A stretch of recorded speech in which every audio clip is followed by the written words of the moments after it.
दोस्तों, अगर किसी भी तरीके से पति और पत्नी के बीच में फैमिली डिस्प्यूट चल रहा है और पत्नी ने पति के खिलाफ दहेज का झूठा मुकदमा दर्ज करा दिया, 498 है, मानसिक उत्पीड़न, मार पीट, तमाम तरीके के झूठे केसेस पत्नी ने पति के ऊपर लगा दिया है। दोस्तों, सबसे पहले चीज समझिएगा दोस्तों, कानूनन दहेज लेना और दहेज देना ये दोनों ही अपराध है। दोस्तों, इस पर एक ब्रीफ वीडियो है, आप जाकर देख सकते हैं। दहेज की मांग करना ये एक अलग चीज है। अगर आपके ऊपर दहेज लेने का मुकदमा दर्ज कराया गया तो दहेज देने का भी दर्ज कराया दोस्तों। और पहली बात तो अपनी पत्नी के साथ अगर झूठे केसेस उसने लगा दिए हैं तो किसी भी तरीके से समझौते में प्रवेश नहीं करना है दोस्तों। और वो भी समझौता अगर करना भी है तो बिना पैसे चुकाए करना है दोस्तों। और अगर मान लीजिए किसी व्यक्ति ने दहेज ना लिया हो और फिर भी उसके ऊपर उसकी पत्नी ने सिर्फ और सिर्फ पति और ससुराल वालों को परेशान करने के तमाम झूठे आरोप लगा दिए हैं, मेरे भी कई सारे व्यूवर्स के सवाल रहते हैं दोस्तों, पत्नी अडल्ट्री में रह रही है और कई सारी चीजें, तो ऐसी स्थिति में क्या करना चाहिए दोस्तों? अगर पत्नी ने दहेज का झूठा आरोप लगा दिया तो क्या पत्नी को भी सजा मिल सकती है?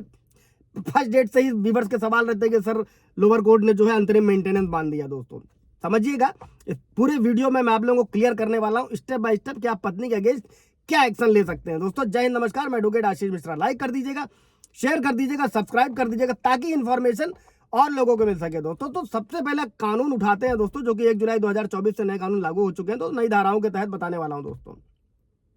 अगर पत्नी ने पुलिस थाने में झूठी एफआईआर दर्ज कराई है या झूठी सूचना दर्ज कराई है तो सबसे पहले आपको सबूत कलेक्ट करने हैं दोस्तों। और भारतीय न्याय संहिता की धारा 217 इसके तहत पत्नी के अगेंस्ट आपको कंप्लेन करनी है दोस्तों। ये होती है झूठी सूचना। और अगर आपके पास सबूत है, और इसमें होता क्या है दोस्तों, जो परिभाषा है कि एक व्यक्ति अगर किसी लोक सेवक को किसी तीसरे व्यक्ति के बारे में गलत सूचना देता है और जिससे वो लोक सेवक यानी कि पुलिस वाला उस इंसान उस व्यक्ति पर यानी कि उस पति पर अपनी शक्तियों का गलत प्रयोग करेगा जिससे उसको चोट पहुंचे दोस्तों, और तो ये एक क्राइम है। इसमें 1 साल तक की सजा हो सकती है दोस्तों। उस पर पत्नी पर जुर्माना भी लगाया जा सकता है 10,000 रुपए तक का दोस्तों, और जेल और जुर्माना दोनों किया जा सकता है। ये फर्स्ट डेट से जब भी आपके पास सबूत है कि पत्नी ने आपके खिलाफ झूठा मुकदमा दर्ज कराया है तो भारतीय न्याय संहिता की 217 के तहत आपको कंप्लेन दर्ज करानी है दोस्तों। यहां से आपका केस पक्का होता है।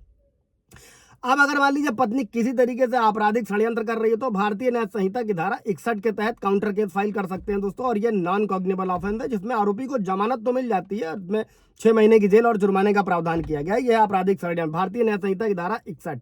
अभी अगले कानून की ओर बढ़ते हैं दोस्तों।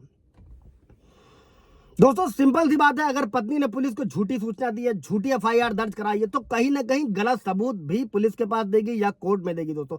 और अगर आपको संदेह है कि पत्नी आपके खिलाफ कोर्ट में या पुलिस स्टेशन में झूठे सबूतों का इस्तेमाल कर रही है दोस्तों, तो इसमें भी आप काउंटर केस फाइल कर सकते हैं दोस्तों। और इसमें भारतीय न्याय संहिता की धारा 227 आपके काम का आने वाली है दोस्तों। और इसमें जो सजा का प्रावधान है वो धारा 229 में किया गया है दोस्तों। 3 साल की जेल और जुर्माना या दोनों का प्रावधान किया गया है। ये भी बेलेबल ऑफेंस है। बेलेबल ऑफेंस वो होते हैं दोस्तों जिसमें थाने से ही जमानत मिल जाती है बशर्ते कि मुकदमा चलता है दोस्तों।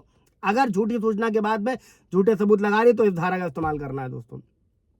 इसके बाद दोस्तों, जो बहुत आम होता है पति पत्नी और ससुर ससुराल वालों के बीच में, ससुराल और पति के घर वालों पर तो हर कोई ब्लेम लगा देता है लेकिन लड़के वाले नहीं लगाते हैं दोस्तों। लेकिन अगर किसी तरीके से लड़की पक्ष से धमकी दी जा रही है, डराया जा रहा है दोस्तों, तो आपराधिक धमकी देना भी एक तरीके का अपराध है। और भारतीय न्याय संहिता की धारा 351 के तहत दोस्तों किसी भी तरीके से धमकी देना, संपत्ति को चोट पहुंचाने की धमकी देना दोस्तों, बस आपके पास सबूत होना चाहिए दोस्तों। इसमें भी 2 साल की जेल या जुर्माना या दोनों का प्रावधान है दोस्तों। कर सकते हैं आप भारतीय न्याय संहिता की धारा 351 दोस्तों। अब पत्नी ने झूठे मुकदमे दर्ज करा दिए दोस्तों, बेइज्जती भी हो रही है, समाज में सब कुछ जा रहा है दोस्तों। इसी के बाद में आप भारतीय न्याय संहिता की धारा 352 का इस्तेमाल कर सकते हैं दोस्तों। अगर कोई जानबूझकर आपका अपमान कर रहा है दोस्तों, आपकी सार्वजनिक शांति आसपास उससे भंग हो रही है दोस्तों, इसमें भी 2 साल जेल या जुर्माना या दोनों का प्रावधान है दोस्तों। ये भी बेलेबल ऑफेंस है दोस्तों। अगली धारा लेते हैं दोस्तों, जो सबसे मजबूत धारा है, जो काउंटर केस है दोस्तों। अगर पत्नी ने झूठे आरोप लगा दिए हैं, मुकदमा चल रहा है, तो अगर सब कुछ झूठ है दोस्तों तो आप पत्नी के अगेंस्ट भारतीय न्याय संहिता की धारा 356 का भी मुकदमा करें दोस्तों। जिसमें क्या होगा, अगर किसी भी तरीके से बदनाम करने की कोशिश तो करिए क्योंकि झूठा मुकदमा दर्ज कराया तो मानहानि का केस करेंगे। मुआवजे में आपको क्षतिपूर्ति भी मिलने वाली है और 2 साल की जेल या जुर्माना या दोनों का प्रावधान भी है दोस्तों इस धारा में दोस्तों। ये सारी कानूनी प्रक्रिया है दोस्तों। अगर आपके पास मुकदमे चल ही रहे हैं, डेट्स पे जाना ही जाना है दोस्तों, समझौता हो नहीं सकता है, पत्नी तैयार नहीं है, आप पीड़ित हो रहे हैं, तो आगे बढ़े और काउंटर केस फाइल करें। और इन सारी चीजों से रिलेटेड कोई सवाल जवाब होगा दोस्तों, कमेंट में पूछ सकते हैं दोस्तों। और बहुत जल्दी मेरा कॉन्टैक्ट नंबर भी अवेलेबल होगा दोस्तों, जहां पर आप कंसल्ट कर सकेंगे अपॉइंटमेंट लेकर दोस्तों। Thank you.